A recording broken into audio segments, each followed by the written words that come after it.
Imagine animating your next fight, but instead of using Goku or Spider-Man, it's your own character. The way they move, the way they fight, their story built by you. In this video, I'm going to walk you through exactly how I created my own original fighter, bring them into Blender, and animate them to life through combat. So even though Blender's got some great character creation tools, I wanted to try something a little bit easier, especially for someone who's not a modeler like me. So that's when I decided to check out Character Creator 5.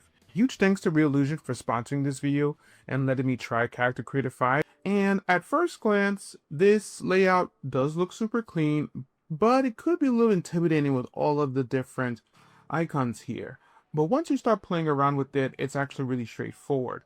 When I was messing with it, I was thinking of it like an RPG character creator, but just taken all the way to the max. CC5 comes with these new high quality base characters, which is cool if you want to make, the shoulders wider or the head bigger. So instead of digging through endless sliders, you can kind of click and drag on the model, stretch the neck, broaden the shoulders, sculpt the jawline, all in real time. And while this character looks great, we like to make something a little bit more stylized around here. So they do have more stylized looking characters, but these are marked CC3 and I kind of want to mess with some of their CC5 stuff, some of the new stuff. So this character, Mila, is a CC5 character, and we're going to use her and customize her to make it our own version.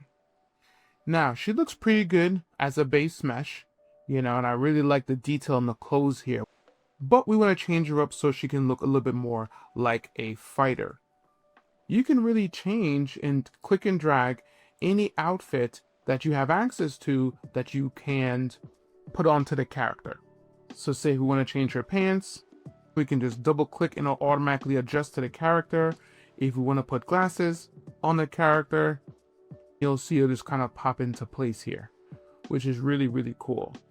But I have a distinct design that I'm looking for that I kind of want to try out. So I'm going to click the glasses and delete and see exactly what type of design it can look like that can scream fighter. Lately, I've been into a lot more cyberpunk futuristic type of style lately, but I know that here I can find some cool things here that I can add to the character. So the first thing is, I think this is a nice shirt, right? Double click that. Maybe delete this covering. All right, it's not bad. Not bad. We'll see what we have some more. This one's probably a little bit better. Delete the other one. There we go. So that's a little bit more badass. So that screams a little bit more fighter. And then let's see if we can adjust these. This definitely looks like going for a stroll in the park, right? Put this jeans on, switch those out, and let's go with, ooh, nice leather jacket. Yeah, that looks pretty. Now we're really cooking here. Let's see. We'll see if we have any shoes, maybe some boots. We'll probably go with. Okay, we have some boots here. There we go. That's looking like someone you don't necessarily want to mess with. So I think we can definitely add maybe a fur claw. That looks cool, right? Now we're really amping up the cool factor here. And I kind of want to put some gloves on her too. Okay, so we got one on one hand. And just click and drag and then put one on the other. There we go. It's a little bit better. Alright, that looks pretty good, right? Now we kind of have nice little fighter here that we put the clothes on. And then again, if you zoom in, you can look at the detail here. Like, look how good this looks. As a character. Automatically looks great. And even though I mix and match a few of the assets here to kind of go together, it looks like it kind of fits the character because it's automatically tailored to her. So even here where you can see that this part of the jacket needs to be adjusted, you can go in here and adjust the mesh a little bit by going in here, calculating collisions, and it'll make sure not to have any of the parts touch each other. So even here, if you want to go in and see the aspect here where you can see a little bit of the clipping here on the pants, just go in, edit the mesh, calculate collision, and then it kind of fixes it. And you can kind of just in case, clean all of this up too. That way everything kind of just looks nice and uniform. So it looks pretty good. Let's touch this one up. Looks great. So now, even though this is good, I want to just adjust maybe something with the eyes here. And maybe we should find some sunglasses. That's definitely going to be something to add. Yes. Ooh, and now you can see the sunglasses. I don't know if this fits. Let's try a different one. Okay, so they all look like that they are pretty small, but we can just go back in like we did the other one, edit the mesh. And this one, I believe, instead of it calculating, yeah, there's no collision on this one. Maybe it's just a sizing. Maybe it just hits about the ear, bring it out a bit. Just check it around. That's pretty good, right? But not so close to the face. And that's looking pretty badass to me. And it's looking pretty much like a fighter to me. So from here, we kind of have our own little custom fighter here that we can now just use, transfer to Blender, and make our fight scene. So what's also good is that you can do a check here with motion. So we have a few motions here. So if I do female or tune, really, tune, walk, female, right? And then we do a walk here, we kind of have an idea a little bit if the clothing and everything that we selected works. And you know what? This works for me.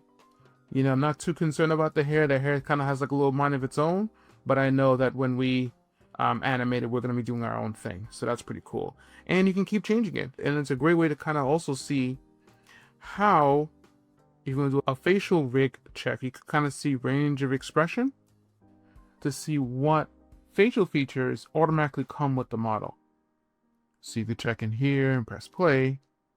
And everything here will transfer as shape keys over to Blender. So that's really great to hear. So I'll have access to all of these as shape keys in Blender. Good stuff. So from here, from File, I'm going to export as an FBX. And I will choose, of course, the clothed character. And from here, you have your tool set. So depending on which one you're using, for right now I'm using Blender. And I can export my character. Right now, I'm probably just going to do just a mesh. I don't want to bring in the animation I just used. I'll create my own animation. And then once I do that, we're going to export it right into Blender. All right, and once we're in Blender, we're going to File, Import as an FBX, and find our file that we just saved. And once it loads in, you can move our cube, that it brings in our character immediately, which is really, really cool. With the textures automatically applied, and you can see that right here.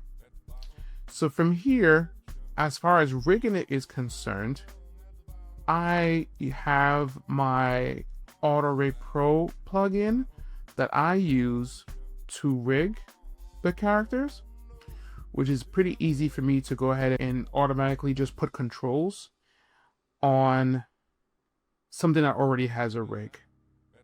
But if you're a little bit more familiar or know how to use Rigify, you're able to use that as well. I just prefer to use Auto Rig Pro. Alright, once you have that, we have our rig character ready to go. And then from here, you'll see we'll have all of our bones. So because I'm kind of thinking of her like a fighter, we're going to put her typically in a nightclub aspect, cyberpunk-ish type of look, and we're going to give her a character to go ahead and fight. And so far, what I think works really well with the character so far is on how smooth it is from jumping in from one program to another into what we have to go ahead and create. And as I'm animating this, I can come up with these even more and more ideas on what I can do to kind of expand on maybe having multiple different types of characters, or coming up with something a little bit more stylized. And they have that here too. Once I have my character ready, I animated a short punch combo in Blender, and seeing your own character, that you kind of customize is really a nice feeling instead of using something that's already out there. So I will be looking into Character Creator for probably making some more characters like this, maybe something a little bit more, extravagant, a little more out the box. I think that it definitely is the tool to go ahead and do so. It just takes some practice, some learning curves, and it definitely can go ahead and get it done. Huge thanks to Reallusion for sponsoring this video and letting me try Character Creator 5. If you want to start designing your own 3D fighters or stylized characters, check out the link in the description. You can try CC5 for yourself and start creating from scratch. So, after I created this character, this is how the final looks like.